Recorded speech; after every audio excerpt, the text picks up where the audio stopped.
In January 2019, one company was worth more than Ford, more than Delta, more than Southwest Airlines, Marriott, and Hilton combined. It didn't make airplanes, it didn't make cars, it didn't even make software. It rented desks in buildings it didn't own to freelancers who could leave any month they wanted. And Wall Street, the smartest money on the planet, looked at this and said, yeah, that's worth $47 billion. How did one man convince the entire financial world that a landlord in skinny jeans was the next Steve Jobs? It started the way all dangerous things start, with a good idea. Adam Neumann and Miguel McKelvey opened a shared workspace in downtown Manhattan. The pitch was simple. You're a freelancer? A tiny startup? You can't afford your own office, so share one. Split the rent. Meet people. Build something. Honestly, solid business? Not new. Shared office spaces had existed since the 1990s, but solid. And then Adam Neumann discovered something more powerful than any real estate deal. A story.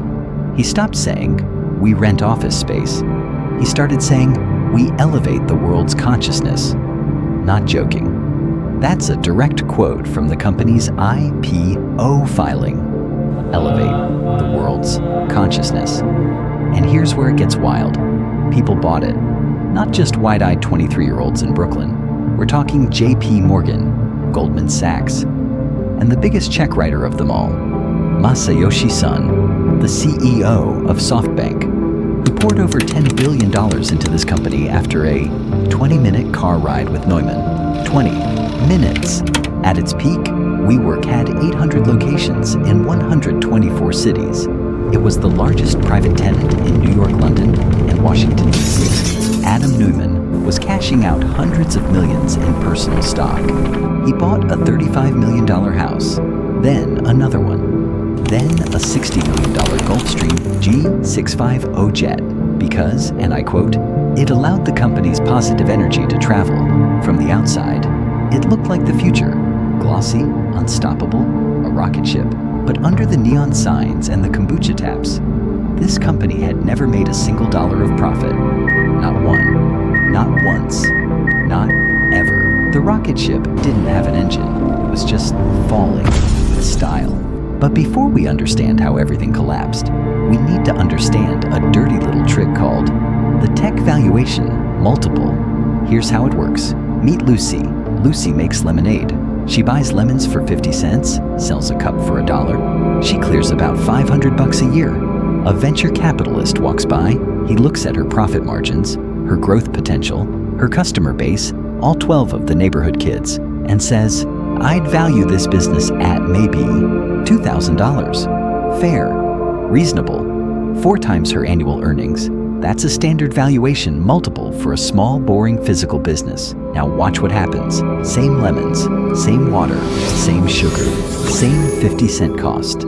But Lucy doesn't call it lemonade anymore. She calls it a personalized hydration experience powered by proprietary machine learning. She doesn't have customers.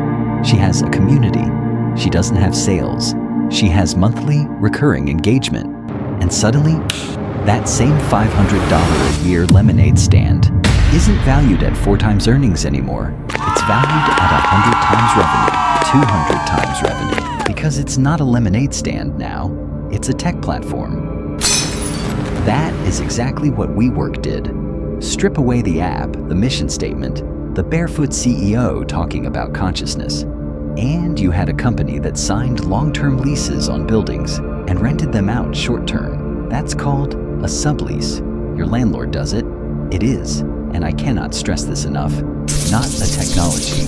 But by calling itself a tech company, WeWork wasn't valued like a real estate firm at maybe 1 or 2 times its revenue. It was valued like a software company at 20, 30, sometimes 50 times revenue. That gap? That is where $47 billion of imaginary value lived, and as long as nobody looked down, the magic held. Here's the thing about building a castle on clouds. You can keep adding towers, you can keep adding flags, but eventually, someone's going to look at the foundation. And in August 2019, someone did. The SEC 4 forced WeWork to file its S1, its IPO prospectus, the document that's supposed to tell investors, here's what you're buying. And what they saw was a horror movie disguised as a spreadsheet. Revenue, $1.8 billion. Impressive. Losses, $1.9 billion. More than the revenue. They were spending more than $1 to make $1. Every single cup of lemonade was sold at a loss. But that wasn't even the crazy part. Buried in the filing were details about Adam Neumann that read like a satirical novel. He'd trademarked the word "we" through a separate personal company, and then charged WeWork $5.9 million to use it. He was his own landlord. He bought buildings, then leased them back to his own company. He'd cashed out $700 million in stock before the IPO, before anyone else could sell a single share. The board, packed with friends. His wife had veto power over his successor. The corporate governance section read like a medieval monarchy with a wellness aesthetic, and the mission statement, printed on page 1 of the S1 in a document meant for Wall Street analysts, read, and I quote, "We dedicate this to the energy of we, greater than any one of us, but inside each of us." Wall Street read it. Wall Street blinked. And then Wall Street did something it almost never does. It said no. Within 6 weeks, the valuation went from $47 billion to 20, to 15, to 10. It was like watching a building collapse in reverse, floor by floor. The floors you thought were real just weren't.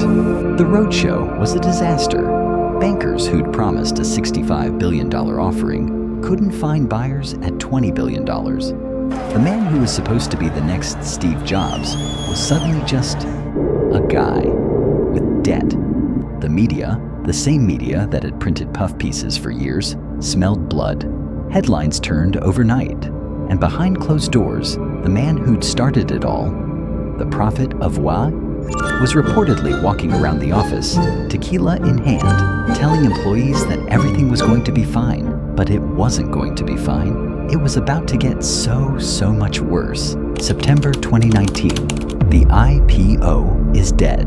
Everyone knows it's dead, but nobody wants to say it out loud yet, because saying it out loud means the $47 billion emperor is naked, and everyone in the room sold him the clothes.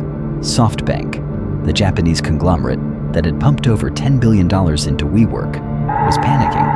Their CEO, Masayoshi Son, had once looked Neumann in the eye and said, "You're not crazy enough." He wanted bigger, faster, burn more. He'd seen the future, or he thought he had. What he'd actually seen was a mirror, another man whose ambitions had no relationship to math. On September 24th, 2019, Adam Neumann stepped down as CEO. The press release said he'd decided to step back. That's corporate for, he was dragged out by the collar. His surfboard was reportedly still in the office. His tequila was still on the shelf, but the crown was gone. What followed was triage. WeWork withdrew its IPO filing. It laid off 4,000 employees, a third of its workforce, in a single week. The company that had preached community and belonging and we over me sent 4,000 people into unemployment with a severance package and a kombucha for the road. Some of those people had joined because they believed. They'd taken below-market salaries because they were told their stock options would make them rich. Those stock options were now worthless. Not less valuable, worthless. The paper they were printed on was worth more as scratch paper. And Adam Neumann, the man who'd built the castle, sold the dream, cashed out $700 million before anyone could stop him. He walked away with a $1.7 billion exit package. Billion, with a B. That included a consulting fee of, I am not making this up, $185 million. 4,000 people lost their jobs.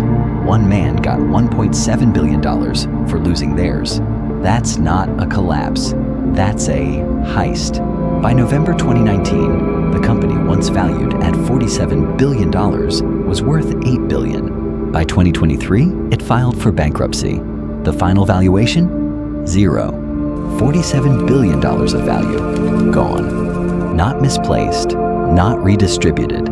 Simply Imagined out of existence the same way it had been imagined into existence. The leases remained, the debts remained, the empty floors remained. The dream did not. So here's where we are.